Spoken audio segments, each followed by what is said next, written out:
Sompa kama ache say man so sembia ni ho won ton ma wa afi nko ya nko gina court wo de ode ma wa fa ko ye lands ne ko ye search sa de to asase obi ka so to asase amanya ye anu akutiaka ko lands on be ye search amanu hu say enye obi adia eyo sa nipa no dini bibia na wo so entokwa bia ni ho na wato we de waye ni nyina wi a ba bia da no so hwe area ho fe kama to su dan wo ho so a wo si ni ye Sokoban Wood Village number no ye 020 1707 721 020 1707 721 and open what you was saying toothbrush ben now you see here so when you sue Fibo Ventures Ashford Prince Aman Kwalano one for Ashford Princess Aman Mano now when you sue Ashford Evidence Ashford Executive Ashford Friendly any Galaxy brass no you want you send your brass you see design no it me rewra see asene yin kan nyina o what you was saying we so anum nkanye oh that be besrewa e was so to chuka tramaso ye na bibia e kama na no na wo hia Afri Fresh herbal toothpaste hey Miche obibi ye Linda o ma be fa me de no ntiji se obrem fofra no pay o mo brem bi afa bi office o se mani ba mo so ana akroma de ko ti misrem a mo brem bi pa why Afri Fresh to herbal toothpaste no e kama say to anum ma wanum da ho Afri Fresh herbal toothpaste open do support to a ana o say no obekọ Paul Segolin ewo Fibo Ventures na bibia akoso so pe ba akokra na ato a mo amoto toothpaste toothbrush okwa ho no ukwa wo say Afri Fresh obi abeto esan say there's nobody but Omanhene na maker on say me so them the terms so I just say baby alope loss for obo ofia Fred doso podi 053 5452 263 053 5452 263 053 5452 263 Lossy Heba na mo to say nyame adom na so papa bibia dadi bibia dadi e do ba de ase e makwa abanso ya me nia no pay it you ya you better say sabre me fa kasafidie kronkron so na me fa enchia soronko Enfree Lawson Herbal Center ye chira kwan ewo Boakye Kena Dr. Lawson Chemenu ana oda asua no ye ba ye mfinhia makomako aduonu enum enie twedi amponyankopon anam Dr. Lawson so edunupa makomako miensa ana abadwaso na adofo ene atiefo a anom no bi nyina dane da nyina sidane ayeye anom de matwedi amponyankopon na ebi aso Dr. Lawson Chemenu eso mesrewa se na no pe utie mi ayiwasum na tie ye Dr. Enono baako Lawson Herbal Mixture ye wo law care mixture ana afei de etwato no delay man capsules ye ne de obo no watwedin ni mu delay man capsules enam adwuma soronko a eye na say ema o ne oba hia senior o tempa so ansa na watimi agemu delay man capsules okay eno emema nko ane no enti bema ontimi delay ontimi nya adwuma ontimi mo emayama no mo delay kura obi bebre na na egu yani mu ase ebasa ya na edi asem kese na aba bema ba kokogu ne ho ani mu ase na aka mema nyina senti wo ye bema na se wo ko sa esi na ni mu a who say o representative mema wo wi ase o enti so ko bo ya wa we a eno na ma oba bitimi sia bema bi wa bontena na ni kura o ma adwuma no nti e de se mema nyina ye se to kasa kire mema kura na ebu ni me de ya wo ye mahu bi penyo na anu akwasi be gina so okeka saka akwasi ko ezu ko wantimi anya hwe basa na wo ka na wanya confidence bi because mahu bi pen asen ko yi me meti we untimi ntwimi condemn da untimi ngumani mu ase da me praw obaji wani so asa ma busa question ya wo ye be ma untimi nyia no da question be bra wa wie eye simple but untimi nyia no ba bra wa wie de busa obi ana chese anya crowd bra wa wie wa wie na say network na tiko anye de otimi ye anie me mesra nyina no yotimi ye man so yo munya but asamba we ya would say that if you are under pressure where so easy why you tell me there and you know say one losing delay man capsule simple mienu anopa mienu anumre simple tie wo sa ma ko tudwemu ayede na transfer ba osisi ni e ba santini na emiensa ba ko onifa ba ko obenkum ba ko aso o pan chi ti be ma bia ye say yenye say o call rage keep fit crowd ye moto ni be ma dey say anya kura say dey enye na just go hunu komono eti misra be ma enya kra num delay man capsules numbers no na go screen as you on 133 577 0242 133 577 and 0248 619 999 numbers in a day simple Dr. Lawson a dear dry to din say law care mixture or sa de baye na sa law care mixture ya make ho aseme e mani mema yetimenum bi mesra oba bi ho a woni atenka wono a oni be mahia moja tu no wono ankasa na se abie ama nansan ni kunu boni tiri so pa no nansan utwa fam achi oba kro ya woni be mahia ya na niema bi yimfita te sa akatoa ya wo ma bebrom dom se agu omuti omusu twabra ye nansan mabusuafo asa atoa me ha akwasi nso sa akọ ya osa akọ sister anya sa reti o yare padro law care mixture dura ama ne Ghana man nyina de ani je ni ahosepe ato Dr. Lawson din say the virgin doctor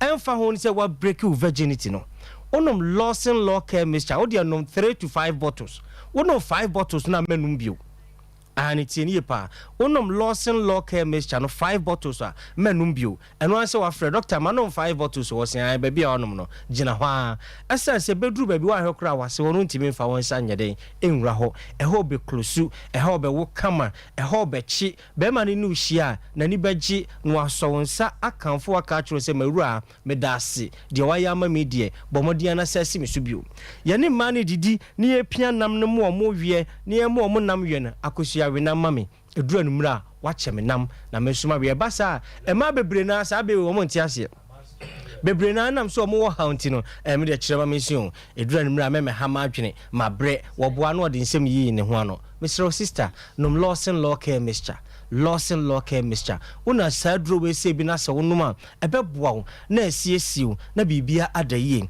na sa law care mixture ya make ho asem be ma otimi num bi ani eti be ma na hi afon aye ketekete atwe akohyem no onya law care mixture no bi no onum a ebeboa ne ye pa asa se sa law care mixture ya make ho asem no fotene ebi wom na sadie no fotene esitiere seka next week me ba me de ne picture no be kire be ma wonum a eboa ma ba bia ye kese eti sa afon ye ketekete a wo de wonum law care mixture no na wo study eduru ba bia wankasa wo pa jaduro no so hunu afei wo wankasa wakọ ajanan wo chimi abon se nsuo fita bi firi ba ma ni mu ba wo hu sa de we a ebo nka ye se wo yare mesro bomodiana numbi afobon se ho ana ensan ba ku bia ba be si ube ma no so utitia na aye kuro sa kuro no de aduro kan wan fa aduro kan ho ana nu akọ ho ana nu asaide na asaba ekọ ya na nwa dwene se ko ekosiesie no na asaba bio mesro num law care me shafama me na muo na ensiesiu wanya sisiyade bia wanum aduro bia anuma sa sisiyade na nkọ na mu nsayade na ye wosa bomodian na hunu de du sisi yade ne baaye na nom law care mixture bi na ensiesiu na osisi yade a wako a enko no enyi enfa furu so mesrew anopa fa number na neguo no okay wo fa ya wo fra Dr. Lawson apai ne said the virgin doctor obema 100 Ghana cedis it is our phone or register moma wo ha beti kwekwe na asu na hotedin no o pai no the virgin doctor wa abo se esu wo shia na pai na o tu ni botoma 100 Ghana cedis na wo dia ma ba bia ye ko bia sa de no doctor ogusu a oye ene omra hai obeba na boy se egu akire ho so se wa da no pai no ono se ni obaye show pa dia ma wo na ye wie nkomo ni nyina no me pa cho se dura eda Dr. Lawson akoma so a onfani agro Lawson herbal mixture okay sa Lawson herbal mixture no mesrewa eye ntini emoja eni nompe mu adwuma eti mesrɛ obi tie mi anopen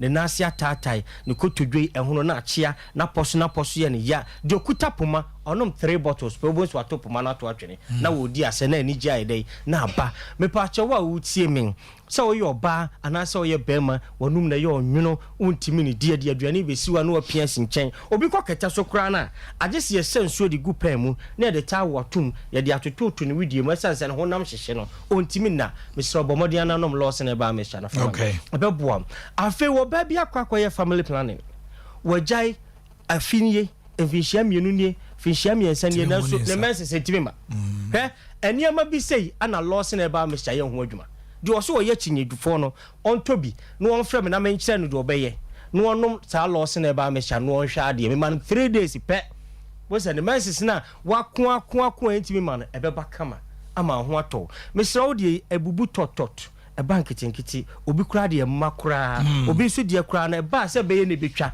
ya asem onom loss na ba me chana bibia beda din ade ama wo de wo yefunu ayese kutu mesra wa ya na niam bi ne namu wankasa wonim se onyin sen nanso ohun sa niam eye body odae fibroid ana hawa bomodi ananom loss na ba me odi agura ebetimi akun ayu afrati asefo asase so o fa number na afra no pe ya ebeto ankomo no so e de afri ho e de ama 0242 133 577 0248 61 99 Fred Dr. CCI na eni ni komo na ade e de ne se Dr. Lawson no nya binuma ehon na ase enye sika na emom no ehon na ase ni nyina eye in kind onyame onshiro bibia anopen. Thank you very much. And Lawson herbal na mote omon kan omunura hodo no wodwaso chemical or herbal or drugstore bia na se pharmacy bia no ko honma obenya bi na ye to twe enkomo na Extra mo to abana ba me ankrofo no say wo this year Dr.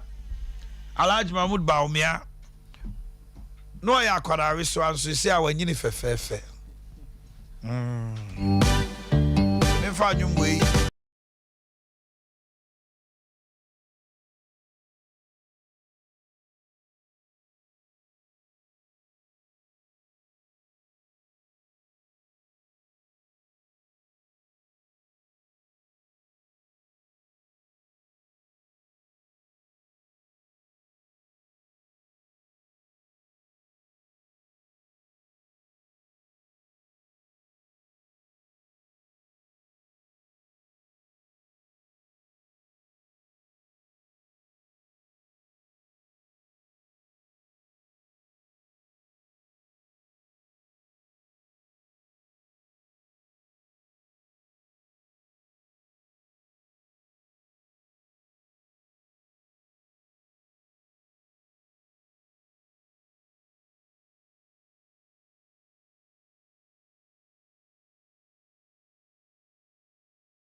all right, what I want to say. Onyame de ne ache. The biabo call there. Onyankopon ne diniye pa. Yeah, no bad they say. Onyankopon ne diniye pa. Kokolebo na so konfano na ko hun krofo asebe. Aduane e pese de mo ko muntimi. Muntimi ni. Na sa utimi kra sori na. O wan won saka kra wa kwada we so mu a. Ya bia ya de. E de bad they say. Ma me mra wo che. E ni nkomo ntie o. Ekina MPP mu gina kono mokoto a very decisive election because Nana Danko Kufuor na adwuma ba na wie mu hia Franka Tuni Obeko ballot paper. So for the first time, crucial elections where we have a former president coming back the third time. And Nyasam Kitwa. Why do you think Bawumia stands tall? The internal officer, Wanuna, Obetimi Ama, Motimi, Ekura, Ghana, Ejano, come 2024 December. Right, senior, my main fan check as Yamfamo, na Mena was a Akonya or dear mammy, new Bibian Bina Konya, sa dear Bechamia Kotwaba, or studio Cassese. What the Bechamia says, my beer, dear new and ideasa. Me can Dr. Mahmoud Bahubian was up. Then I said, I'm the Bama, Master of Akonya, so much here a year out of consistency for. Senior, Ukraine, a robot company here, Chikakra. A year 1998, a year His Excellency, the former President John Ajikun Kufuor, here in Adrian all contesting. In fact, that was his second shot at the time. His second shot at the time. Now, sir, the second shot, no. Now, what you can call 1996, 1995 for no year. That time, no. Ana party there in Adrian say Ebema no Akonya no ba be Franka Twini Diama a New Patriotic Party. Biunso so a year 2007. At the time Oyema His Excellency Nana Addo Dankwa Akufo-Addo the opportunity to lead the party as the torchbearer. That was also his second time because he had already contested John Ajikun Kufuor in 1998. So the big question is, your history no yakwa koyese very difficult for anybody to be accepted at first attempt, at first instance. In 2023, a special delegates conference. Never has it ever happened before in the history of this party that the party will near unanimously attempt to support a candidate at his first attempt, which is Dr. Mahmoud Bawumia. Indeed, the question it is not about Vincent Demeka. And then the Honorable State Chairman Sabeka. And I say the regional chairman Rebecca. The big question is, why is it that there seemed to be a near unanimity? So yeah, we first time because he won all the elections in all the 17 centers, which is first time, including headquarters. Many really say the vice president, a certain vice president, and also a contested elections maybe that some time back. The late Aliu Mahama. Yeah. He didn't have the support of Dr. Mahmoud Bawumia. Yeah. So it is not just about his persona and also his person. So your vice president in Tina will be supporting. Because I have heard a lot of allegations say, or your vice president in T, people will have to save their positions and all of that. No, be some who said, me kuta position be the Dr. Mahmoud Bawumia. So be bawo and also mo. So be supporting one supporting no. Unti position free me some. Have phone to abama me. I know just say day. 4 years now baby and say not to baby. So that argument is also flawed. It leads me to the reason why we think say Dr. Mahmoud Bawumia is the best person for the party. From 2016, in someone Dr. Mahmoud Bawumia can yenina with respect to transforming the economy. Say the economy no is in shatters, it is in batters, it is in tatters. Just the economy na say because of the mismanagement of the John Dramani Mahama Eswa government. Now from 2017, maybe 2020. We remember 2020, 2023 because I know journalists be on Joy News. Me kokan sa say mo say there be ben hwe yen ko hwe 2021 2023 ba no. But you need to have a holistic. You need to have a backdrop so before. If you don't know where you're coming from, you wouldn't know where you're going. Absolutely, senior. Now from 2017 to 2020, Ghana was the star of Africa. In fact, it was one of the fastest growing economies across the world, not in Africa. Across the world. Aside that, no, it doesn't defeat the truth. And I say the truth in the fact say now your economy is fragile. African economies has always been fragile. There's no doubt about that. But 2016 now show inflation figures now about 15.4%. you can inflation the biano and our quest what become for now phone till the opposite channel say.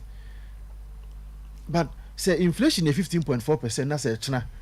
A 14.4%, one not free so, but that one is very important because Adea Akye Abia so betono and 10 cedis are Kabeton maybe ochna 10.1. Okay.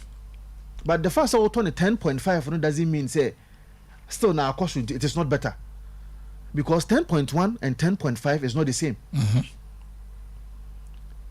2017 to 2020, it means my inflation figures a single digit inflation. People were asking, say, how are we going to implement free senior high school education, implement teacher training allowances, implement nursing training allowances, while your economy will not be affected? Because the NDC told us that we won't have the money to be able to do that. You had the leader of the economic management team, which is Dr. Mahmoud Bawumia. As Amreno, or making sure that in our budget, we will include in it over 380,000 people akwadabia school fees you be free their money without any shock on our economy. And this in Penyufo in that time Lee Okramo, Professor Nana Jane, Mensa, and Kujato Blackwamo, those who were at the helm of the education sector, said that it was not possible. It was on that basis now, Obekaya, they mentioned said they were implementing a certain free, progressive free senior high school education with 10,000 students. The student, senior, when him say, Sadiano, Oko any of these senior high schools are go and check the records. Ubisa headmaster be Obekacho, not even a kobo or a penny was paid. It took the MPP government at the time, Menina Pomone Aduchumoko Minister of Education, and you could clear all those arrears. After paying all these arrears, paying teacher training allowances, paying nursing training allowances, making the NHIS also robust, and all the other flashy programs you had to buy, our economy and I say your budget was not in shock. That is the kind of intellect I can want them. Adea Noa and Krofobika say enye ye dano. Na Ghana is not ready to do it, We had Dr. Mahmoud Bawumia to cause that magic for the people of Ghana. Senior, we still have robbery in the system. But robbery in our system, no. Say 100,000 of our young men and every year in community minko school, no. 7 years on, we have 700,000 of them. Out of the 700,000, you can find about 5,000 or 1,000 or 800. Yeah, 7K. Free SHS started in 2017, right? Yes. Ghana and Ibia Obekase Onya Eho Esusanso in the positive, no na ontia. Because one, during that time, Numuana Adea friend trauma dojini tipa. Yes. 2017. Yes. Tramadol Beijing tipa, but free SHS taking off no. Kwalano to na omo JHS no ne ade no. It ceased. Tramadol nyese bia ye ka ho asem broso. But Kwalano borrow school mu no. Yeah. Now street hawking eswati almost about 90%. Okay. Now Nkwala mu say abawa ye do omo koye mawa momo akosom krofo. Hardly do you find them. Hardly do you find them. Even crime magazine how omo pen kwala kra mo sua trade, you can't find them.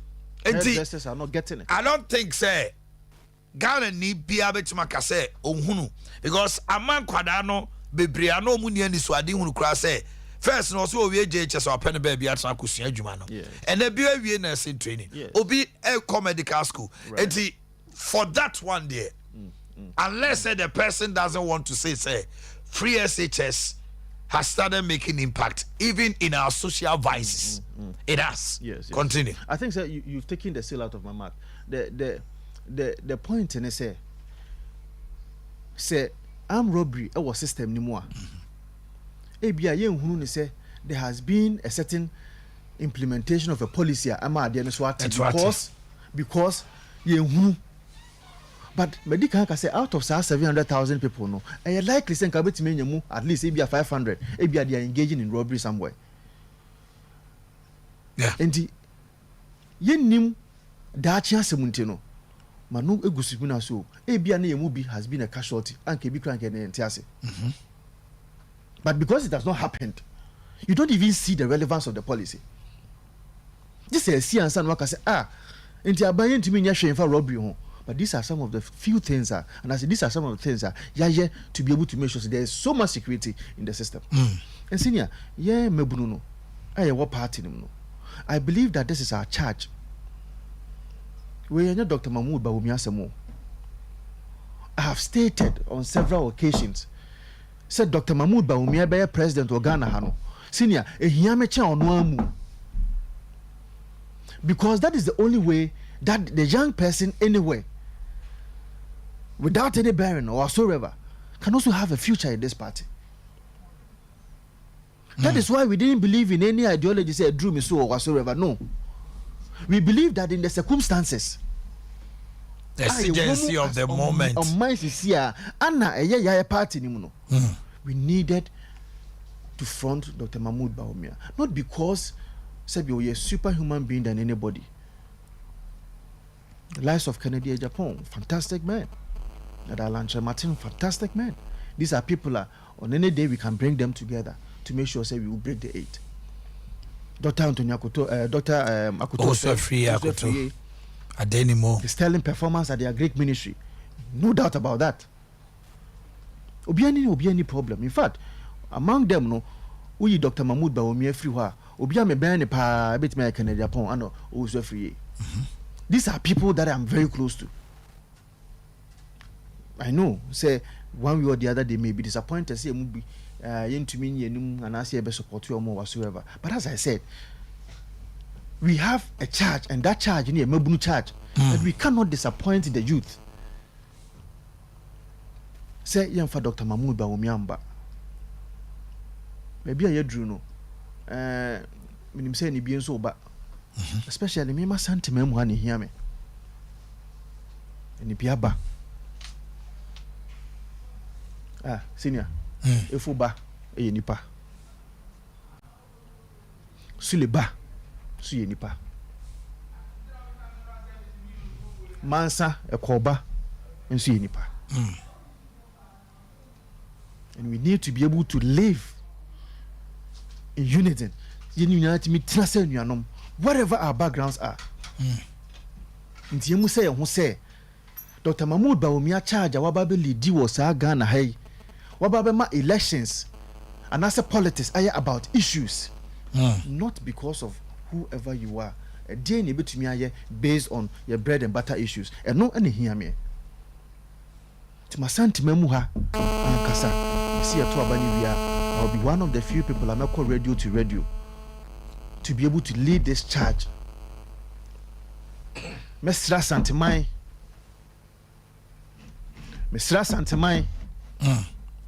nye baby a wo free ene de to aba je nipa ne betumi aye modern bo betumi abo de betumi aye magana because no say world man here be we no bubu yeah the implementation of free senior high school education Dr. Mahmoud Bawumia making sure say all these resources are found ya cater for in our budget no say be more benefit you know ye nyu obi ani man ka say we free her na say we free her all of us as Ghanaians benefited from that. The making audio sini no ma matete wo masom sometimes ana ye makoma ya to hear some of these things but I know we will get there. You back at there after November 4th, which is watching you hear your near Santema bedin komo. Nyama Santema ati say baby ye jina no. It is only Dr. Mahmoud Bawumia who can help us break the 8. See what Nigeria. It is possible. CBC wo. Chano aso ne mantra. It is possible. It is possible. It is possible. When you hear what follow me political history very well. With the greatest of respect, at this age, me sure say obia ne benya no said ye me menya no. Na ohwe baby me free. Sabe baby a Dr. Mahmoud Bawumia ne yire e free no. You won confirm so be broma ko suku wo. So the question is why na me Vincent your fire me say me special assistant to the second lady ye musa me baby am free.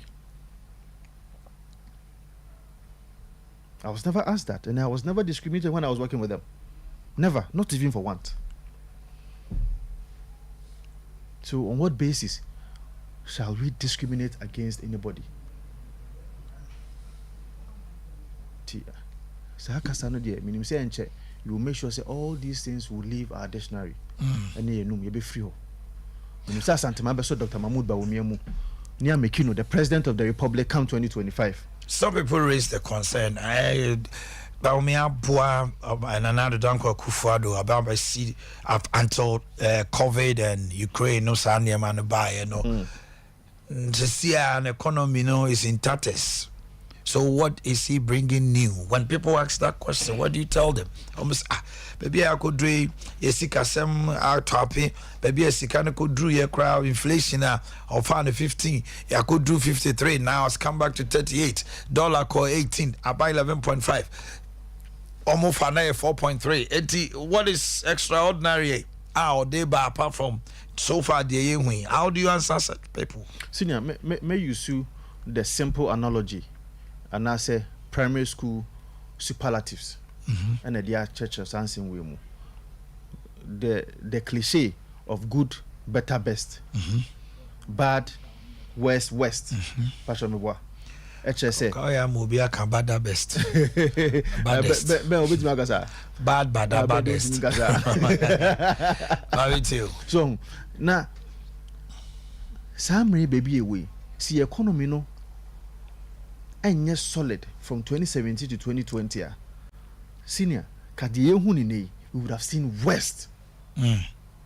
But because it is not happening to us, we cannot appreciate it.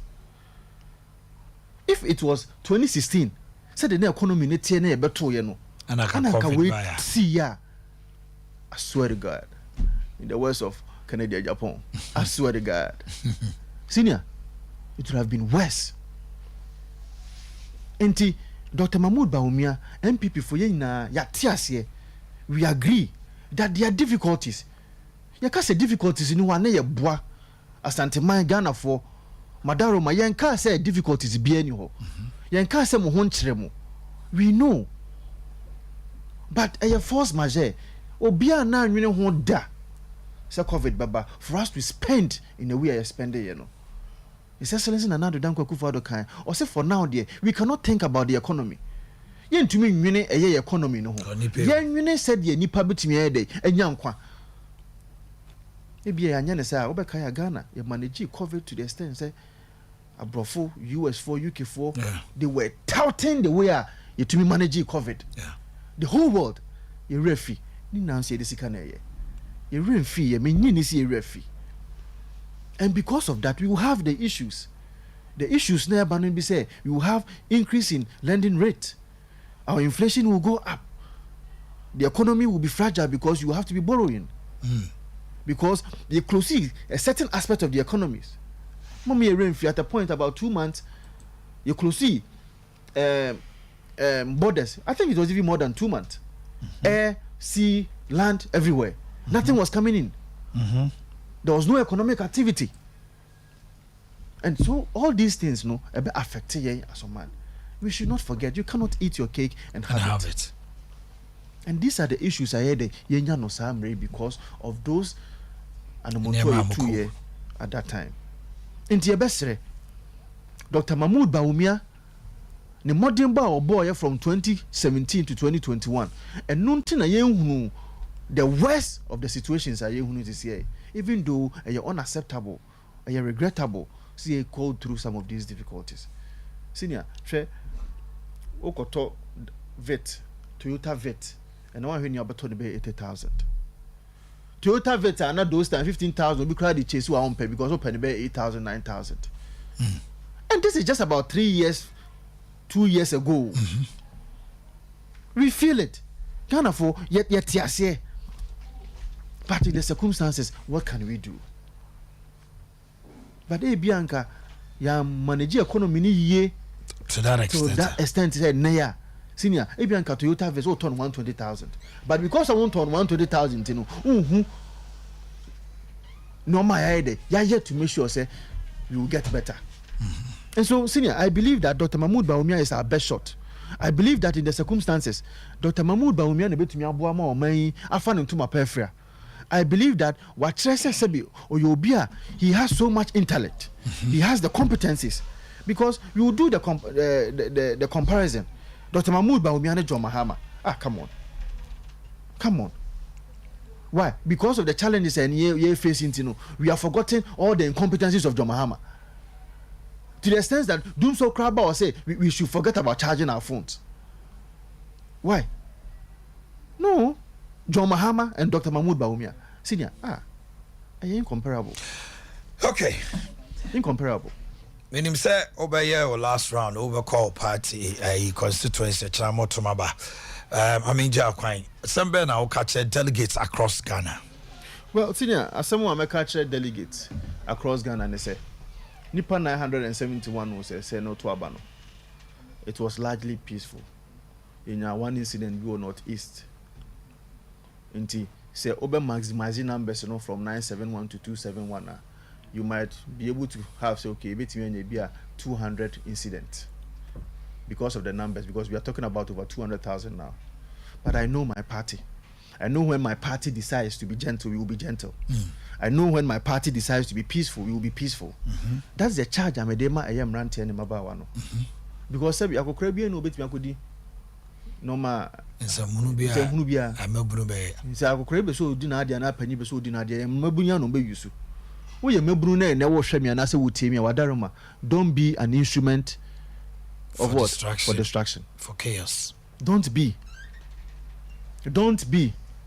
because me ye to me tuma ba wi a me wa ko tenafie me mpento kwantin me wa ko tenafie ye beboba ma sa ba back. Okay. Wa undim se untimi ntina ho na ummu ho with the greatest of respect. Now the problem beba NDC for so my madrin say muba be hihiem muba ba around na ba no man hu hia and we will fish everybody out. Because I've seen the statement from the regional minister, very solid one, clearly. Well, be your agency will be the one had police for fun because that is why we have elected to vote in an open space. Now I am say now no dey see wo ni lante vanderpool in the constituency vetting keke na ndisi fo atwe e ma no matwe bench no mo dey bow na no that is not our party. Please we were not born out of a revolution. Kabi ma min kabi nyansa kan wadwene ewia na obi akofie. Okay. Ye besre say da wochna.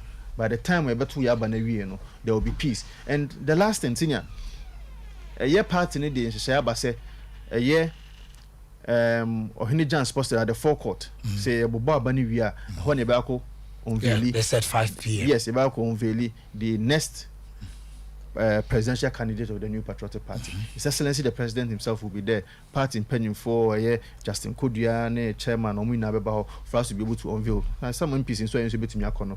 You are support the new candidate of the New Patriotic Party. All right. Thank you very much. Thank you. Honorable Lawyer Vincent Asifua and I know to train in Komono. Some people for me now we are lawyer for. Obi a lawyer. But congratulations anyway. Thank you, Minia. Thank you. Okay. And Lawyer Vincent Asifana Motenika, Member of Parliament for Tafo, and you're not to train Komono or the Futuama Monko Tumaba peacefully. Na Bibia and Koso, na Ghana, so and Fan and Tumafa. St. Andrews SHS SC. So SHS 1, 2, 3. I have private. Na Yasha Efa. It is a Obano control BC. Na opese otu anamon eko sukunu na ho na opese ode na ekodi amsro ka ho ekofa obano sesia na fa no kononko register bibia be koso kama the amount yewo asin fosu yewo enkran yewo asin fosu yewo enkran yewo new adubia se dunko no fe mankasim shama ene Sechef Asanwere so na St. Andrews SHS Obano Kowa by all standards grade A facilities papa facilities papa ni niema bia wo se koso bia no e koso wo hono mo na wo de obako school or boarding school and abohu se and papa bi nyen so nkronso de St Andrews we bring you all the best and always leading fresh 0244 69 69 11 0244 69 69 11 0207 89 1004 0207 89 1004 na bibia ekoso anopay ya kan nyina abom na bibia akoso kama e the amount teme sene enkomo no si call kane no ye de ye mo bia kwan ma ne kasa na ansa na no akwada we so abetwagui sesi ade atwagu no so de obia won master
now bomb to say nyame adum na wo say ya din komo no bi anopai asema mbusa na no ana mebusa DNT na Ghana for omoye delegates omudin wo album omokoto aba ayi frankatuni no omontoma Canada Japan omar me da wase bebre em say me da wati fo no ohwefo ase I think media minimum pie share more times. Okay. You are one of my idols. I don't know. You don't know, but I've been following you since. Right. Yeah. I said no. I didn't pass or be defend you. I was listening so much. Sometimes we defended the indefensible. I didn't papa. But me uncle for more Jumayo. Jumana ding because boss. Already I could see now. We defend ya who baby on fanfa. We call left, no about right, no about center, and you think that. What is the message? And if I'm fanfa to say, Ghanaians are tired. That's the simple truth. You can go free SHS, very fantastic. As you said, when you go to KNUST, computer science, will come to me and row nipa over 600, one class. Fantastic idea. And then the boy and some of us not in your free SHS, in term crown. Okay. So you are going to produce all these graduates. You will be a thing. That's the issue now. It's not about economic theories again. You should forget about the economic theory. That's why I mean, colleagues who okay university lecturers say this. I say no. Enough. Research no. Ya ye be brave. Let's bring practicalities to the system. And the man is Kennedy. Kennedy is the man of the moment. Boss, it is time kitchen that we speak to the kitchen utensils. Master, this is the time. Let's cook and go. Theories, no, I'm boy. You see theories in this and inflation, no baby, you can justify COVID. Nigeria went through the same thing. Look at the inflation today. Ghana, where were you? You know the same areas now. So you can't justify it so much with that. The here to say, say, Obia, Obeba Bijano.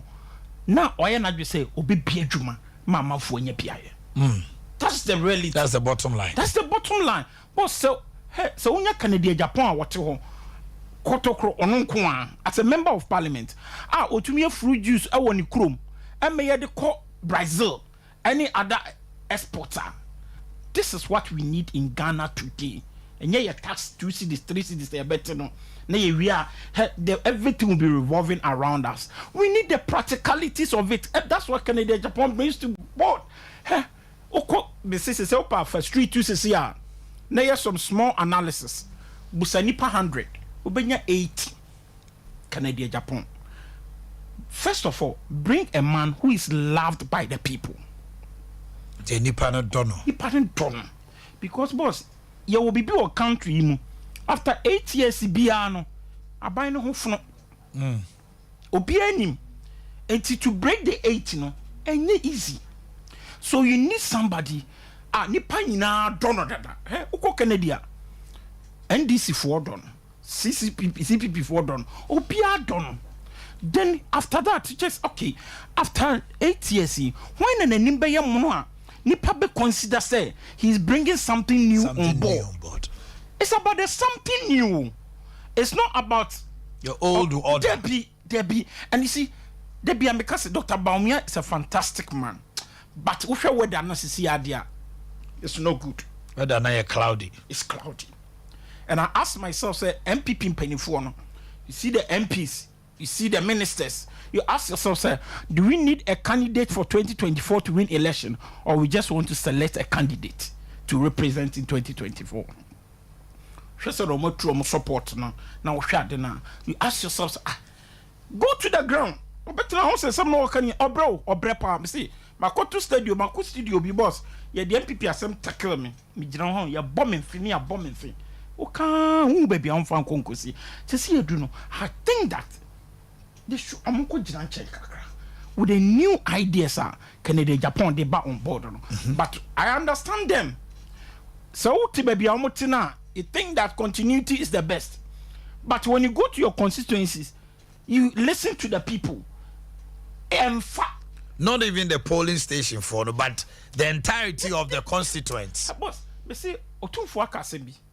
I say MPP for who say, you're quite candidate. Ghana for penal. And yet the more party. And now it's like everything is queuing. Everybody wants, but yet some of us we decided say, me, I wasn't a politician. But I looked at the man. I said, no, this man is capable of turning things. Boss, you're tier economist. You're tier lawyers. Yeah. Tomaminton for no sumra. You said, then almost they be back on board. Okay. On a book Canada, Japan, then you back. Boss, when it comes to a Juma will be woman, somebody as an individual or employee over 7,000. I've gone to the steel plant. Boss, when it starts, a bit picking over 1,000. This is the man we are talking about. Papa was only in the trans see about us. Juma will beat me. You beat me. You I don't know Ghana for ideas. No gunitrim. Say only in the town. One we are back as a crown kuskuda, because that's how he is. And Ushani showdown walking now. Also, you from Kuma. Yeah. They believe in that man. And about 56% of our electoral, we can say electorate forms that youth bracket. Fantastic. 56%. 56. So you male, female. But then you ask yourself, say, and MPP in Pennyphone, do they really listen to the people? Boss, the voice of the people is the voice of God. You can't underestimate that. A time may come when you go to the Arab and those things, it's the youth. But this man stands for the youth. Boss, from day one, you have been in this for a longer time. Follow. This man, anytime I'm going to Okubiano or Kuma youth. Okay. No, Kuma party, no. Anytime. Now they have said it, 15 cents of Canada, Japan. Go and read all of them. When he was fighting for the people, the grassroots. He has been a grassroots defender from day one till today. So boss, when you go somewhere, you don't know what they tell you. They tell you, say, Papa, we, ye nimno. Me call electoral area, be abroad to what's a Kennedy? Wama, and then I'm you. People laugh him. Apart from his philanthropic work now or you know. Boss and the Ghana yes nipa do sing politicians do sing na betting $145,000 some fancy maintenance contracts our oncology department na machine kidneys for only one boss apart from the cardio confono here yeah and he couldn't miss me papa na manajo when we got to the gate who rabantem hawa na ni party da form sir papa ni gina na osu I said what can we do I'm sure him the following week Mr. Papa said I don't see me confono because yana wa load mattresses any pillows yeah to the people the patriotism in him that man when you go closer to him he's a different man altogether the ohunu radio so obetian say bia oni obi ye argument yes see our pesisie bible say e brebi by na David koto say Goliath didi nyankopon atem what David did now on to me nyina he doesn't understand why Israel nyami wo ye me forefathers ni beduru hanu akwa we gina wo didi na tem bible say okoni nuanom chen no say who is this man how did he the fire that was consuming in that guy he couldn't stand then he went to the other people I feel no bisa this is Canada Japan we are talking about he can't stand when people are going through pain when Tamale Regional Hospital were using touch lamp for surgery during the Dunso era when he stand there in this country plant he bought a plant. This is the man everybody is saying say this man deserves to be a president at this moment for industrialization. As we move here, because baby I do say no, Akufo do the free SHS aba students ne ba na eba. Tie wi a ye be yeden. Say ya ne samba betinam biem. We need the obebi adwuma. The obebi adwuma mani panya bia. Go to Atebubu Amanten. Look at the starch factory or bi oho. Nipa ya employ omo ye adwuma oho. Beyond that, Okonam South Water region, ethanol is one of the leading commodities in the market now. Cassava, I think I'll open a factory here. And Oko, northern region, there was this fruit called tama. Or say tama, so when your president could be a factory. Oh, near produce. This is the man who can dream and think that. The 82 John Mahaman said, it doesn't dream. There was no innovation, nothing new. But are we supposed to continue in the same line, to the same line till today? All the technocrats are saying that let's give the man the chance. Toneton, ombeton, non-ton. Ni say the lawyers name to me anyano. The economists name to me anyano. Also, me try ni enhwe. What try we ni aya assess. Is it good? Is it bad? Or ya dear, one ya dear. Then Ghana for na besan kasa. But se see ya ti Ghana idea. We need a change. What about a bimosene temperament? A leader should be have a shock absorbers. Asembaya no or Canadian no atuatum. Some even go to the stance I'm sure you cry state secrets. Ultimate Cananum tum ti obeba be to guabontin or cassava in a manner it doesn't show off a presidential material. Obi Kasa, how do you respond? Ana straight. Boss we nim certain to 2000 yenkofrim fajaso. Mano boss wahwa anytime honorable bekasa bia na yakoka no. Okay. Unkana onkasata. That's how he is. But people don't look at a day in assembly by but honorable the okan yanko. But one professor Boakye University or some countries uncle for say send pass any pen say bring. Okay, discipline. At this time of Ghana, we need Obeka. But any temperament you know, the negotiates sign no hydro Ghana. It's not the same temperament, you know, the quabroche, echo blue dime, my when it comes to diplomacy, negotiation, fantastic man. Kennedy, Japan. But semitrona mantra more suntino. He will never understand. Boss yet Tikroman and us started normal bebre. Some people believe in us, some people did not believe. What's me? Pay information and me one. I think that he's not credible. Boss, he fought. Ni party from Crown Pono. They were against, some were against him. He doesn't just talk. Boss, temperament, you know, nipa ubia on short force.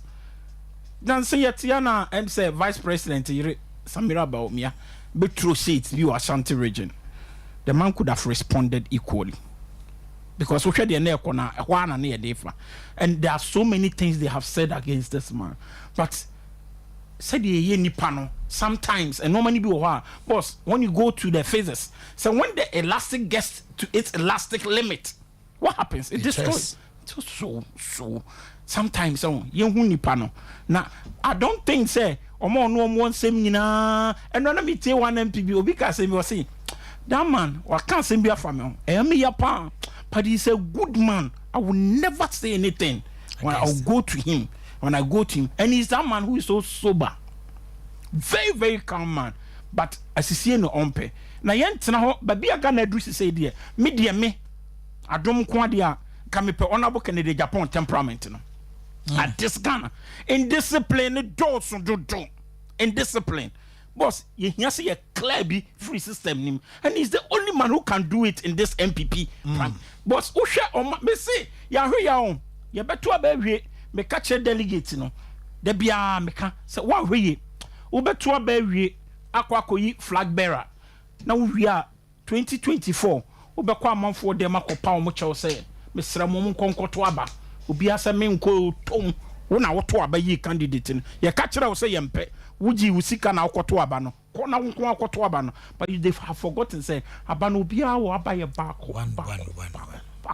Dear now catch delegates, dear Chato. Ye make catch delegates fu nyina ne say. Sa wuti ufie. Uti wadwumem tie de nipa aka tie de nipa nyina se omo pe no na you mun say honorable Kennedy Omanhene Japan, the defender for the grassroots is coming, and he's the only person, and I repeat, only person who can win power for MPP come 2024. And yes sir, voter apathy ebe sigana say mento aba baba na gran na fiasa. Dr. Joseph Adom is a lecturer at KNUST. Dr. Joseph Adom, a lecturer at KNUST, a member of Canadian Japan's campaign team. With us, we can wish you all the best. Thank you. And Sisi Adea, mumie nunyina munyum.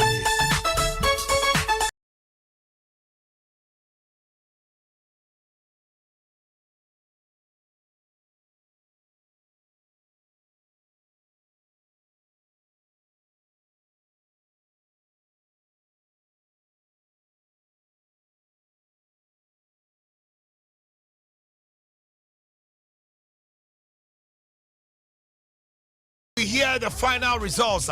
Stay with us. We have a solid team that will be joining us tomorrow. Dr. Usu Ansan from KNUS to be coming. Dr. Prince will be joining us, is being a regular member. And a lot of others will also be joining us. Our colleagues from Nkranza, Sompa Nkranza, Sompa Sunyani, the morning show host will be joining me in the studios. Yabuama will be here. Asante Abua, the news editor, will be here. Wait, don't flip your dial. Don't tune into any other place but Sompa TV and radio. We'll be giving you updates. Our correspondents across Ghana will be there to report to us live. Not just a BBA. So, do you have video free? One way, I'll bet it's maybe any sorty. We will be bringing you the best report, the best interviews and all that you need to know. Stay tuned with us.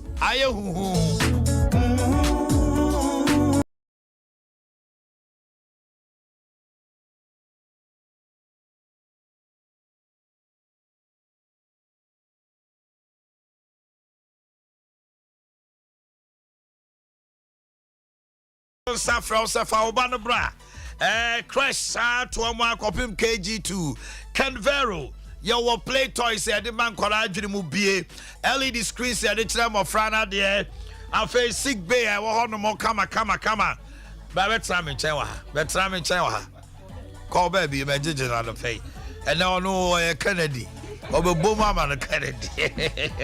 CCTV camera, you know, who do it in the man now? Now, BBA so echo.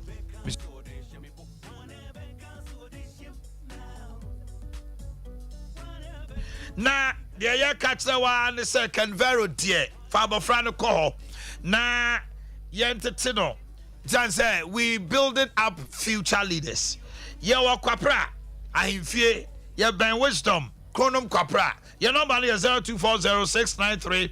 0240693720. Have basso. Now when you have basso cream in the capsules now, Bema BCPSita. Ubejina wana super. Ama niema akoye kama Adea Mau.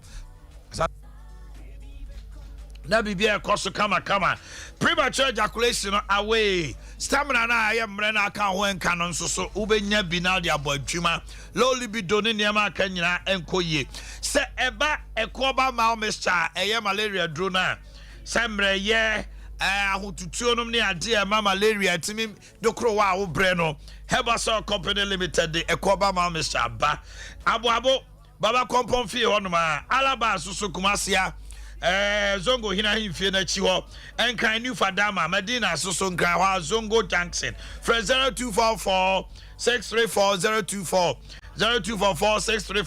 024 na bibia koso Dr. Mensa Heba anio stroke diabetes hepatitis infertility se bema na ewu kodwoto entehyewa skin diseases ahodro wo dia any day Dr. Mensa Heba clinic bomodin Doctor Simin Kancho, akwara no starting num nu bone, o mama na duro, akwara na starting num nsan bi wi ni niam bi ni nyina be free ho. Afei na dwiri mu no, osuade a wo hunu ye ohia semen Rexman herbal powder. Unya bi ma no abibia dadin, laboratory physiotherapy, any home care, and how to call Dr. Mensa. Ye be fie kra be hwew.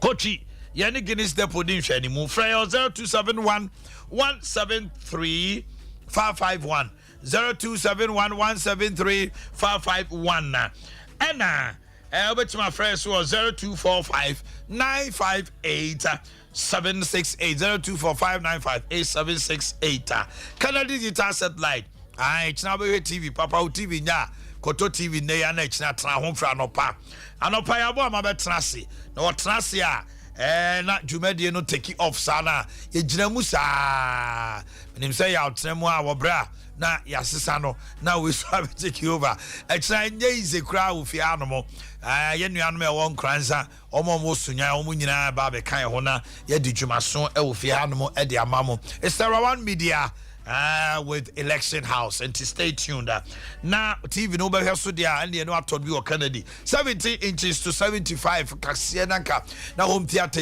on ejigum kama tabletop fridges your double door chest freezer deep freezer air conditioners fufu pounding machines sewing machines popcorn machines laptops microwave oven kettle blenders about home appliances dini a Kennedy Digital Supply or controller accountant general on our pay slip profile and one is say the obey obabeji near Titum kakra wager old barrier Kukrobite Junction traffic light na see Kumasi Adum Air Family Plaza first floor Santo Sona Patasi Adum House first floor 0244 385128 Mesaba Bio yeah akwasi aje wa akodi eni na ndo mama la kunya akwasi na kunya no wo fomo amasamu mane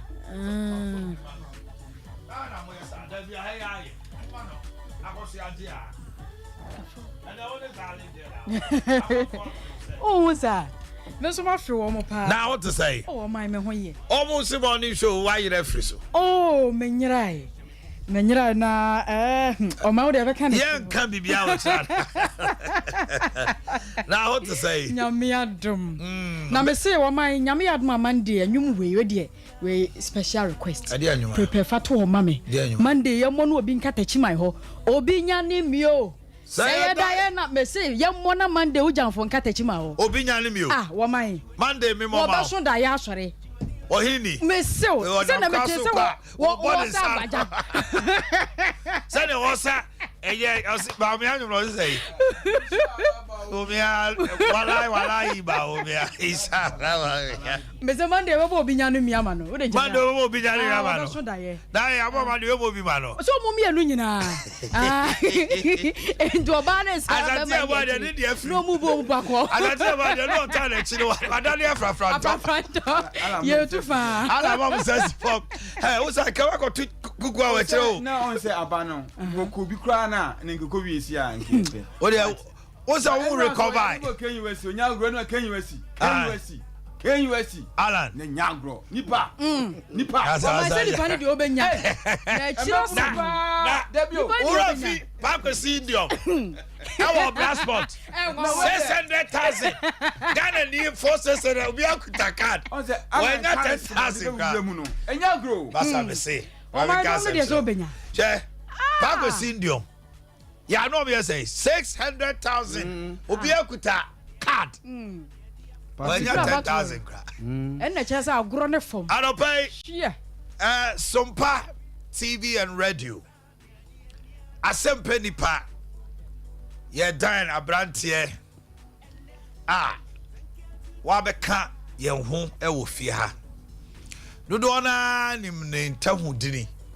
Ba me ba na kwaba. Sanope woye Alaji Sofo say Alaji Brahma na what to say Obadi Adam open kese Bibi aboko Obadi Adam Udi pa de say Bidi ya Kingsley Kwaku Boakye Wa name no me O sa de Boakye Kingsley Kwaku Boakye Wofalumba Wofalumba de tire we from Wofalumba okay Wofalumba de emze emofrase no na lumba bonyum a obransa na wate ase die town no bonyum bia na se wo pe word na ewum na wo frame ya na mama wo enjiremu no anti lumba nyum bia onim to na menim enjiremu no me ne de enye woni nye ba west no de obedi achinya na maka akiro edi se ne nyom ba pe omoje nwa achinya obi se yenko lumba onde okọ ya obekire oni a wo pe so oni era omode Wofalumba ma o onom bia no ma okay na mama branso de ofa ne kan anti na elumba ba ono de ti magban na de Wofalumba ne kan ho ma wonderful asempe nipa de na manfo nhwe wanim nwumre oba be ka Ofosio the host Omra Samoa your leader Ohene Yere Owusu ene wo mo aka nyina ho ene ye friend say aha wo ye hwehwe baby ehu Ofosio be ma now what to say adumo o man nyina hene about for say wo ya aseme wanimu ya aseme omo taka na ejuru baby a wo se obi a kwa bi so no na ne ye ne sunu bi na wo so wafa bi into me ne ushia ye no na enwoma bi wo ha na mapeke kakra mja kamede ho ti amanfo se e yakwa se wa adwene mu do na de no numre wo ye dey aso ni mu o mai hu sa se o wabre me ban stairs no na me se ani Ofosio me mo akwa ba ya eja Wofalumba ni okay enti yenye ka se wofani awa tu ye mo akwa ba me ko Ofosio ba me musa otiawa e de na asempe nipa fo anwumre fi no so kopim don do TV radio baby a ye hwe wanim Omanhene die kwa so se de nyina yenim no se e ka se Yesu ba bi ma na yenim se na temu no de nam aha nti ama Kristo ni bia mu se Yesu ba obi bu aten nti mi gidi ye se ba bia ye di dwuma afa bia te so Wofalumba ba abotoye mu nije okay ya obo ade be fa ye nso e de aba be ka dwumadi amodi ndada ho de yenim se enjire nkamfo ne ho the start dwumadi na pause ne respond be kire se de mo boy adwuma no masa de obi obo adwuma nso abeka ho ye da obade ase na mani anche pa se wunyini sa na nso so odini kwa kire na ni nyina ye adwuma wo ye Ofosio dia na ye nhwe ni mu wo na wote adwam o mra ni na ya na obono ya na emede ase Ofosio be ma den Ofosio kofro bu fumpa be ma okofro pa fumpa me be kan ketenkete ne wiase nyina ate ai o tadi be cha be ka ketrem You can't say. Kofrobo from pa bema. Kofrobo from pa bema. Suketu me yi pebre. Suketu we yi pebre. So say a person nsu ntumi ma na nsu oyiri dia. No hu sa. No say anotene. Enti me no sensu tobre me nyire o. Se obi eye bi. Su pebre na bia pisa ye. Na me kire me senkyere ne. Hu say eduru ba bia nkyere kanfo ne ho. Duru say ye bo me din say me fa asempeni pa no. Say the mrante na ye na na no den. And so me ana me ka ma asem say akoko oben woni no odi abebesere. Free say me ne papa ne nam no na me sheda suasua no. O ma hu me sa no me yobi am ye kromfo. Okro no nwia de. Ewia nim de. Etime no nam na ya de bi na ye me fa na me hwia wo. Sa na me koye no first FM. O say me ko media school da. Enti kwasi support me do first FM no. Then general manager. Now we junior was saying Hubert Nyamisha no pa. He say we a lawyer. What did we do ho no? Enyuma bi wa na beat me kakra but we study wo mo na me wia. Me kwa presentation wia no na fa. Na ma pekina no ma bone po. Eye media. What am I say? Enti o man de ye hwe animu ne say empempi no wo se wo hwe man adwuma koso. Na adwuma koso no untumi enye ntaa wani ase. That's right. Sabia ku sabia nyado. Mete se lumba ba no anokwasem na mani age efiri se adwuma no kwa bi so no ye nyina ye boa ama na pagya nti se wonko age ta wani ase a se enkoyie ne kankro no ene hia ye pagya ma ne beduru ba bi no o manfo ne awiase nyina bedi adanse se team no ayade nti se lumba ba ne pagya ne likosi nkonkom enkomu a kwa bi so na ka ye wi adwuma no. That's right. Nti mpaya ye de teche ni se nimdia wo no wonfanka ho na fe yankun fanko ye ni tiawa lumba o domo watifo me ma on kasa kwa na nwum on bete onka e na o ka kire o ya me kan kire obi bia o follow me say obo ade nyankopon onhira no na o ma ne nkwa na masan sire bie mu say ene die kwa so say de omo ye ne da ma ba bia meko bia ye fe no ye be na viewers no e be jampo ye hu say uluman so ba na akra de kakra bai na afi course no nso ne ade no na akoto te dia ma ade ye madwumade ye me depa ne say u di dwuma na sponsor se ba na afi ye hu say ono nso aba ti egu so sire wo mo boy ye chiri dom say ye nya aba sompa ha de omo family ka kese pa na omo meta adwumade na. That's right. And make a date with him this evening. Abrao Fosio Okufru Pub from Pub. And just on my way, ultimate career. Some person penny pay you 10 Bow for your boy and tabamu, ye and I'm sure you sign out from Parkram. Come, sorry. Luba. Jami adwa ebeti wanyu mre. Wo do Fosio ne omro ne omaka nyina jami come ho. I was ya. Oh my. Then I say when nitie wo Canada musa. Oh, what my say obia ne babia ni interest wo. Anything na me ka say nyame ya domo a prepare sa me prepare yi obinya ne mio no. Wo mi nhira na ba mu twa woni nyina mfiro sa. Na me fa obinya ne mio. Say ya daye Obama ohini ne ya abo ama. Ai. Sa nyame ya domo wo china. Wo ma yesesini na wie ne hunu chade. Hey, I was on film sir. Oh yes. No man na me film sir dey. E wo sami wo bi na nwa wo de mo ye no. Aba na moto no afidie so. Ya nto aba wa ha e ma ne fe leader. Ai. E de si ya to na se nkunimdie na ba we kwara ne mo so papa. Our team pa. 65-31. Ai, ti na chese nyame adma wo china no. Ampaye edwa. Sa anko ye dia na chese o man na free ni free. Oh yes. Omo we know. Oh. So if now you against for do ya wa yo. Let me say ye. Ya wa yo. I didn't marry me. Now God to. Yes am bad about. O don fu pa me say ye. And why you be a giant. Ne beto na free no. Yes I say no abo. Extra yaw. And you better me from Toma Kosia. Was it? Oh, kasa sa afi wose Sanya yesu ane free ni free. So no yonko pe me say ye. Yonko pe me. Yonko pe me say ye. Wa my name. And why you be a jai? Say you no ope mienu ato. E ko ya de obeba ni go ya. Na me dem say be ko ya me obi akatachi man ho. Obi so be ka newsroom on TV. Oh, yeah, so sa. Erali we abobo. Ya boy hunu so down nya afa. I want for say ebe da yeso ama. Anope amatrasi. Na at least akoso ya bantino. Ena yenye debate ba akoma na akwaba. Na mama obi aso amane.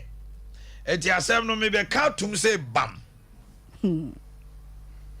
Ya o hear me. Masa na am sorry come be a. Oh akoda. So ze me die. Aya no cry. Say I see ensu e do na ko hinem. Asante wesre. Ensu e do e na ko hinem. Akonta nya nto ansu a. Dia o ya ko o ye nsu do. Mo wa se wo fura se. What na mo? Ensu e do. Literally meaning say obi a odwene ho e na ka wasem. Obi a odwene ho and I would do as oba no obe propose to say me ware o. Eh sanity. As I dey ware na he very sir. Ma me sha se free ho ma me ntiu. Insu e do. Na na ko hinem. No kre. Pelifo kasa ne de. Kasa na ko che. So say oman ehina no kra ye de a. I think say chance bi am say pelifo wa ye si baby a omo closet pa say be do de de a ne enum. Ehina na tete me e chen fridge mpo. Entiansa na obekwa sensuo pa free say be nsutine ho. Na ode aba begu wo hina mu no. Ese sensuo no nke beti me hwe agu. Bi beti me si ba ne nyina chi. Nsuo ta begu wo hina mu dia. Na ese no wa. No wa nka ma. Sana pelifo pe so me etianse. Na nei na ye adwuma. Ene no de. Ye de buy abrabo mu a. Obi odo nko a na eben wo. Oma David e na afin pokwa no. Sensuo no begu wo hina mu wie wo closet wan say we pen say utokro mu ho no. Wotimi ye obone. What you say? It doesn't do jai. Oh, they me put them check. Ensu odo na ko hina mu no. And dey ye adwuma we abrabo mu. On mine. Titene die. No, me say ne die. And tisa. Ensu do. Oh say. Ene obi ada na nani ba ko tita ho. So what you say? Titene die anka. Oh, set it for no boom ebu be no. Na o ma hwesa eniema we nyam di bu be. Ene asetena wo mu. Very good. By ne no. Asebu na ka o se hu mani asotuum. Enti ama eniema no enti se first die ni biem. Eniema na nam ka titimle nyina ne wo de ba. O ma ya na adan because nipa na wo titimle no. Nyese nipa. O ba sina ya wo nipa so odo a obi odo so ne ka wasem. Yeso obi no wa on ka wasem. Obi no wa o me kan kire so obe ware. No crow ba ene wo wa nipa kwatena fie kura no. Ene ne se firi mu ba. So enti no e bere de omubutu ho by contemporary world woman no. Ya na application ya din. Tete de obu be wo ya onama. Oni beje odi beti no ho ato science no so. By ne no. Say I say o mo say Venice say abobeka wa. Efruntum. The same thing. Ensure do wo de nke ko hinema. Wonu ma wo hwe nchen bi. Mo say ensuo no wo mpe wasema nko megu hinema no. By ne die o man. Ti de bia say koduru. Said ye enema si ko enen se bi odi akoso amanfo afie mu yes obi akun obi ayese nya hina ko na mu na sa nyama ne wo ya amanda isu edo na ko wa hinam enda de isu edo na ko wa hinam na ko ta isu edo na ko wa hinam na ye nsu edo na ko hinam exactly no what I do no ye dia kogu hinam Let me know what you don't know. Any idea who we him. Let me out on our hina would I put us out time and animal cars are not that we know what am I you. So not that or any pure water no more baby or common casa some normal kind. It says you a door and a cool him.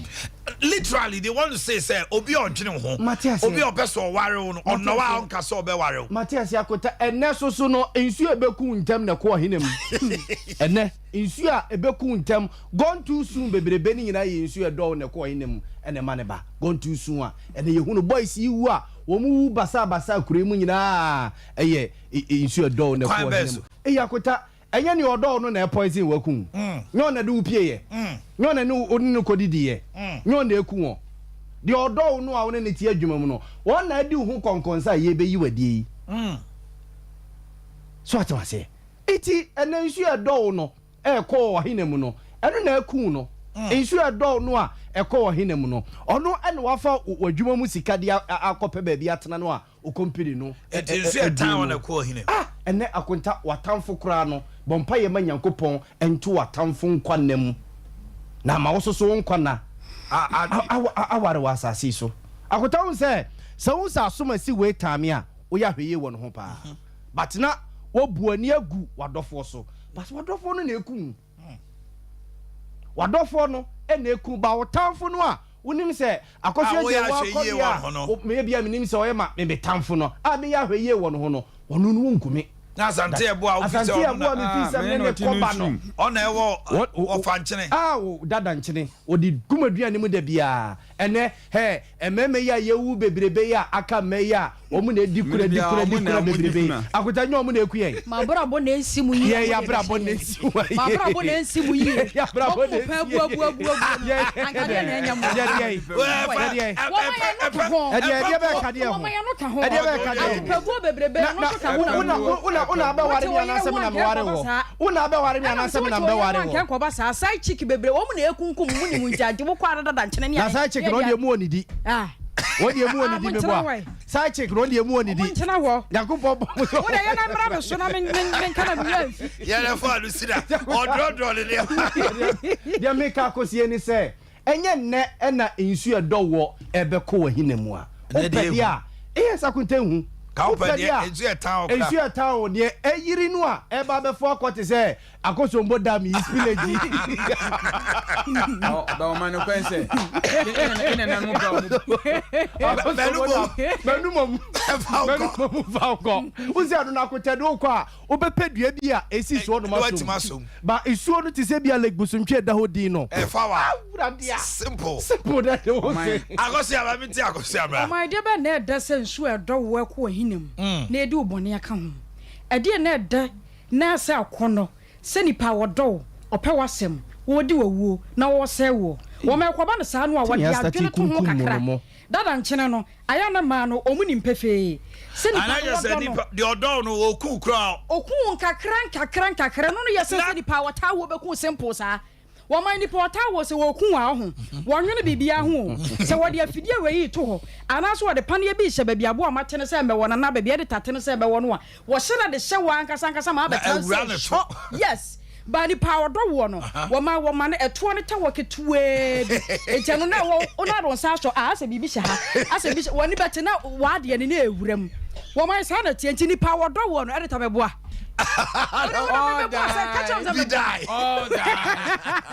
da bi bani power do wo no wo ma wo ye bibi atia odwene ho enti wo ye ne nkakra no se wo nwuo no na che se wa fa fele anyoma nyina akoyie di ama no oh yes ba se obi so a odo mapa nye so obese wo no kre ye wo obi wo hono ma wo bi edo obi wodna kwa wie baabi aware bi a obi ko ye wodo soronko bi a wonyan ye ode ko wura mu nche na wote baabi a eda wodie na boro so ena eno achi kurampo no obi a wo fa no yonko bi wodo soronko bi a won mu nyan ye omde bi adwuma na ekoyie wo mai sensuo no wo a enko nyina mu de biarada so oba no won pewo anko anye so yes I do mi pe owuo mo enko mo mu nkobu pa wo side chicken chen ema wo sisi nchia meda wo oba ne side chicken no enne ye na bia mema oba na adwena sesa oh yes ba nsuo na ekọ ahinem sa amre no de na ye odo wo ma hwese be ma pia bonten no okọ no okoda na kanchema nchen na so oba fie na ne sisi ye ne ya ewunim ema ho ema wo ma ware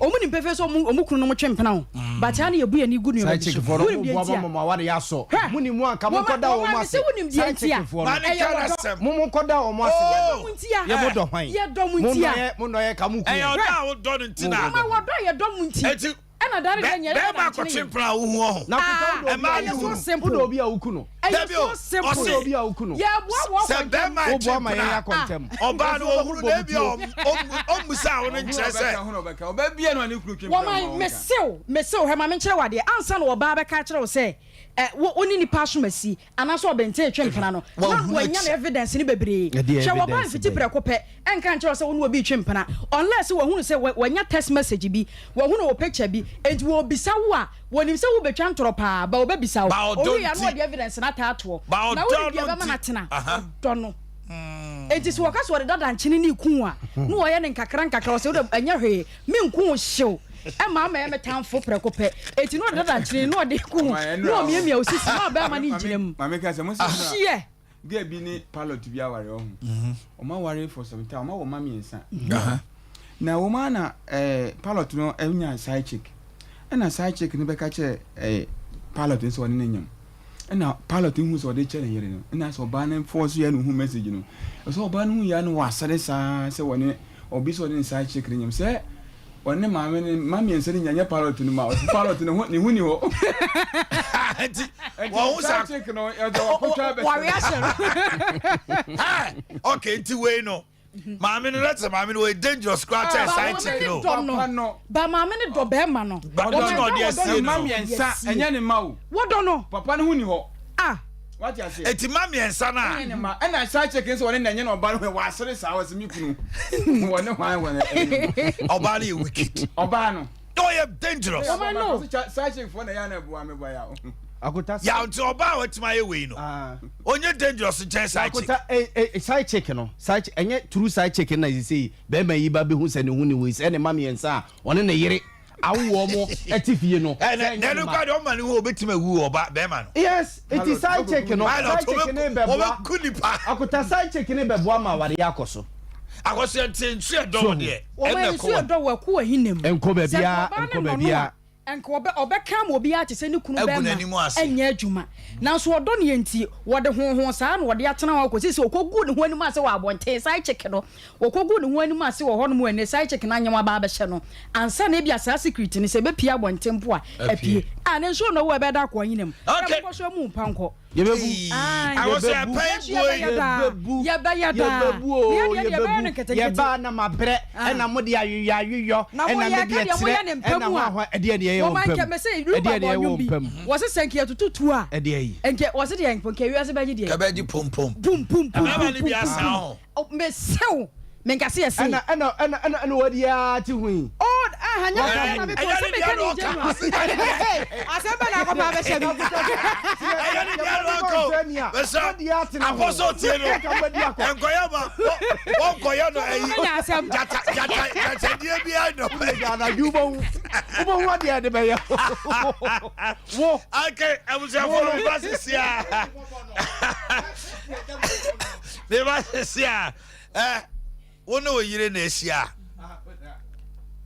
ukọ fana world cup enko ukọ wa mobo Resa ya wodi ya ho aya na wo krokro de ne se na be ya ensei da bi anya de wo kodi na bontin wo di nyafunyafu san so ni misa nya wodi wodi de be nyafunyafu e de be check no obeta wo so a wo bu side check no ho ne ko sia staff for de ababu e de abetu musisi ya de na se no ye side check for no e na ma ye style e na de ababa e de be sennan e wo na yira chi bia no aya ho ni wu wo boa aya ho ni wu aya no bro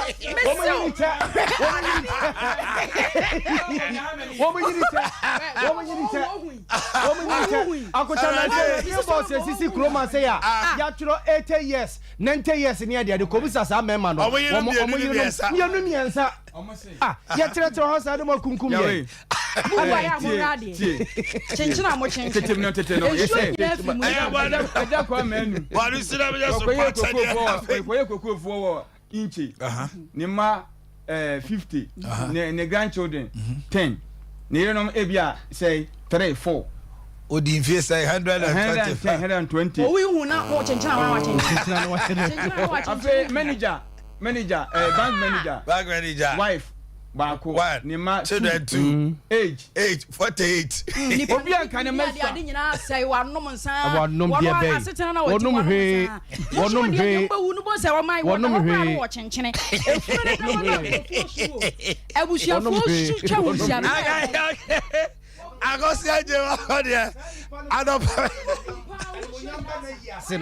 And when young bad yas and my yana yema near fair yakono. Omo ma doso. Omo my yerenom doso no. Set mano, we didn't now walk us here. Now was now walk us here. Now was not your near boy yena say.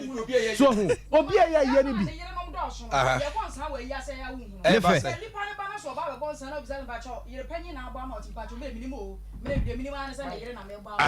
And I won't take. Yes, I am born son. Say, I will born son, or your born son. So, Obano Bizan and Pacho, Obama, your penny, and I say, there be minimum year penny. There be on top of a nayas. A man,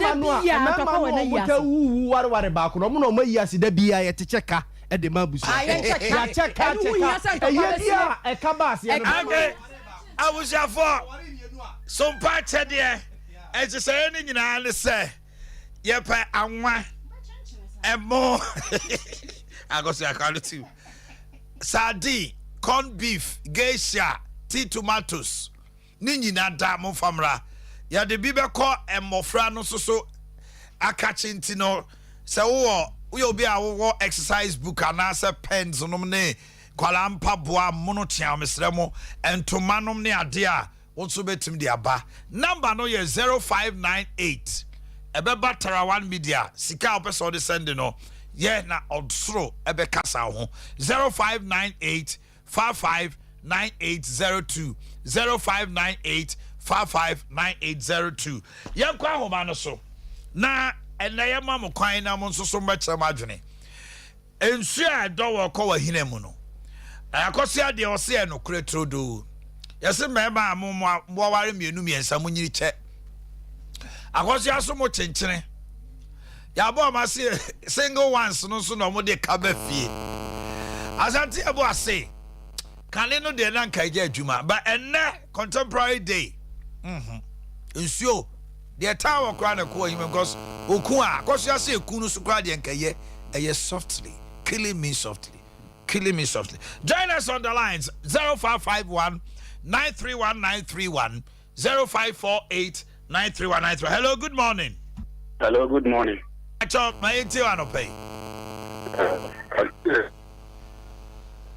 Hello.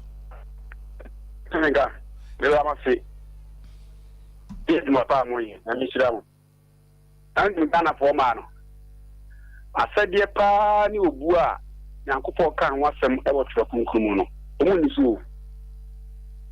so bible so ɔbaa buku pɛridie ma no na bɛrima nso dɔɔ yere ɛno paa deɛ ɔmundi so na mmom agyapadeɛ nti sɛ bɛrima kɔware ɔbaa baako ka ne yere ho a bɛrima no nwu ntɛm o na mmom sɛ ɔbaa no ne bɛrima no nko a na ti a ɛnam sɛ bɛrima no wu sɛsie agyapadeɛ ne ɔno nko a ne deɛ nti no ɔbɛyɛ ɔho adwuma sɛsie a Sada Ghana for Marty. It's in Sir Dawn and Quahine Moana. Oh, no man about it yet, and you don't want. Okay, yeah, come on, the man, Quamama Money, good job, Mark Quasso. Hello, good morning. Good morning, boss. It's all. Yeah, Joe, so my ATO pay. I've got that in the okay. Boss, program was very, very nice because me was a psychiatric background. You did to America, they shows up. Okay. Boss, so what about what? So who needs car? Where the managers are no weekend. Oh, I about what? So always car to the old prison call one me. Me and I make us a Mrs. Who needs car? That's all what about what? No managers are no weekend. But managers are who was car? What you know me, son, and I know what you check. Hey, hello, good morning. Good morning. Me pacho haini. Nana phone. Nana point you no pay. Nana. Oh my. What's about Hannah? Many of my yard. Them out to her. Who was doing you, sir? as all what it is. Hey, no, we are about what they are, warranted, man on the year back. And when it's going to what it is.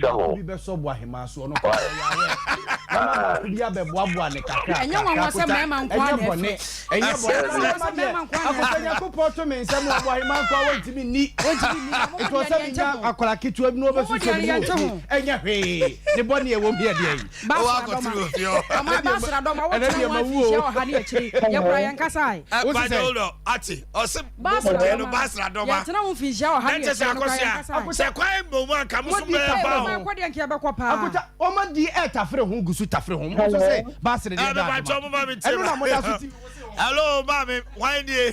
Hello, good morning. Good morning. About power free. The person that is from the I go see from a damn yet to pay. The person said a door will call him. I am correct. So, why make go? So, we will be what you are now. It's also doing thing. Or now, send you to the American example. You never manage it. It's on some doing today, 2 years, no mamma Hoda. But me who say, now, but me, no mention some doing to me, someone else, something. 2 years, no, nada. No, sitting, hey.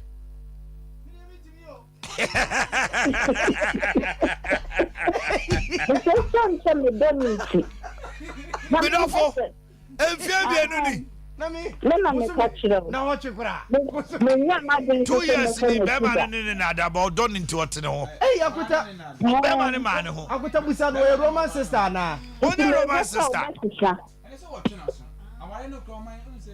Now I don't cry no say after 3 months, Ghana.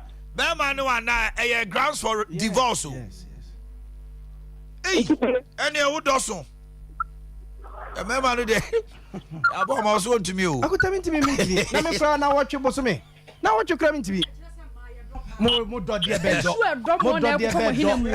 good morning. Good morning. About your way. My fellow James, because I feel festival. I jam you. When you are in good man, now I really do it. You know that you are never able to you. Now we are and so now they're for family. Massa wouldn't be out there. Hello,